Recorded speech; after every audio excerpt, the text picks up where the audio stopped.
This is Jeremy with Full Contact Fighter TV and That MMA Show on India Radio, and I'm here with Bjorn Rebney. Bjorn, great fights tonight. Talk us, how do you feel about it? I feel good. I feel good. We were looking forward to coming out here because of, the caveman and the kind of reaction that he would get and the kind of crowd he would draw, and he did. And he put on an amazing performance. You know, sometimes when a guy gets knocked out in a fight like he did in his world title fight against Chandler, you got to question, how's he going to come back? And he didn't. That wasn't that long ago. That was only about 2.5 months ago, but he wanted to get back in and was willing to fight a tough guy like JJ.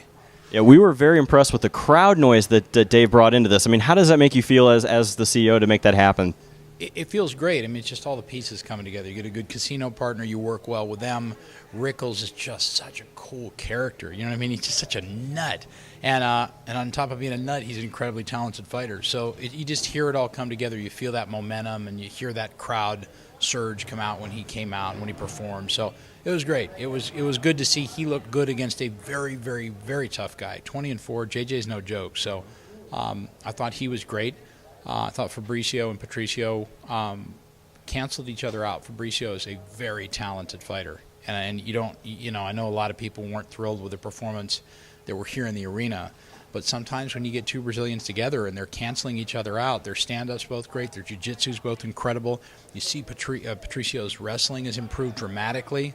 That was just one of those equalization fights where one guy would try something and then pop, pop, pop like that. So, it was a good night. It was a good finish early by Zayat. I thought that was a nice finish. And so it was a good night. So what were your thoughts for fight of the night?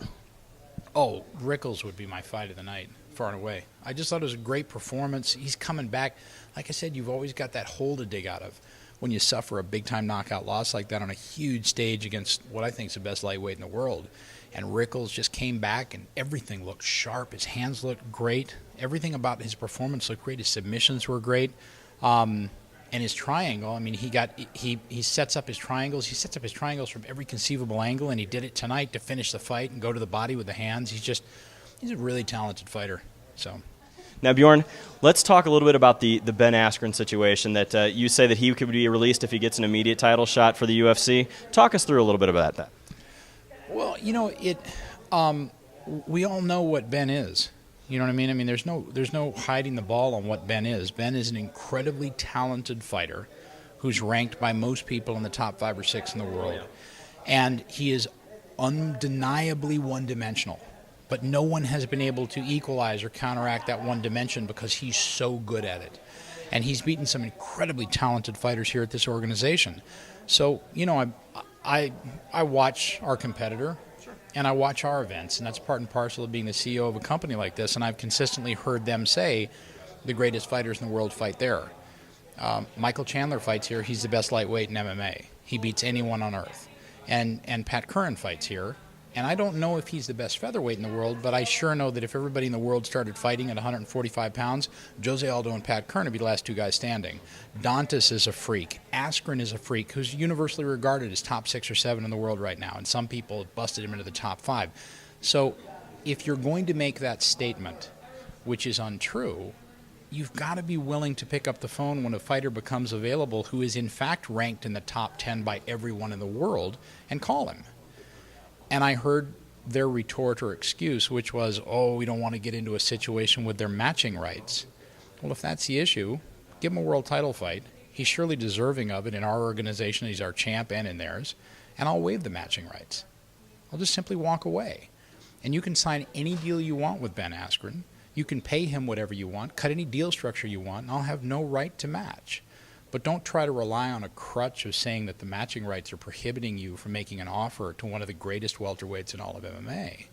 It's just not a fair statement. If Ben was 26th ranked in the world, I would never say something like that. But Ben and I have been talking, and I said, what do you think? And he said, I think I beat GSP 9 out of 10 times. Now, look, you can argue to or fro. You can argue back and forth as to whether that would happen, but I'm a big GSP fan. I've watched him over the last 2 to 3 years rely to a very, very large extent on his wrestling. Yes. And retract other parts of his arsenal to become not one-dimensional, but surely hyper-focused on his wrestling to win fights. Mm-hmm. Ben Askren is the best wrestler we have in mixed martial arts. So stylistically, I think Ben has a very good opportunity to beat GSP. So my point was just, look, if you're going to make the statement, which I believe to be untrue, and I think the numbers of the guys we have ranked, Chandler in the top 4 in the world, and Curran number 2, and Askren in the top 6, you've got to be willing to step up and back that up, either by making him an offer that I can match or not match, or by giving him a world title fight, and I'll waive the matching rights, and we'll see what happens, see how it plays itself out. That was the point. So now let me ask, do you think it's going to happen? Well, I would have no way of knowing. You know, I spend 20 hours a day inside my own head trying to run this company, better yet trying to run another one, or trying to guesswork what somebody else is going to do. I don't know if it's going to happen. I would have no way of knowing. I just think that it's insincere to try to point to our matching rights, which are exactly the same matching rights the UFC has in their deals. It's the exact same matching rights that we went through with the UFC with Hector Lombard, where I saw their contract, and I said, no, take him. We're not going to match. And then there was a different situation with Ed Alvarez. I said, we are going to match. Now Ed's fighting Mike Chandler on November 2nd, our pay-per-view. So it's not an accurate statement. It's insincere and untrue to say, well, because of the matching rights, we're not going to make an offer to one of the greatest welterweights in MMA. Make the offer, and we'll see if we're going to match. Or take him free and clear, let him fight GSP in GSP's next fight, and I'll walk away and you can have him. All right, guys. Bjorn Rebney, thank you so much for that. My pleasure.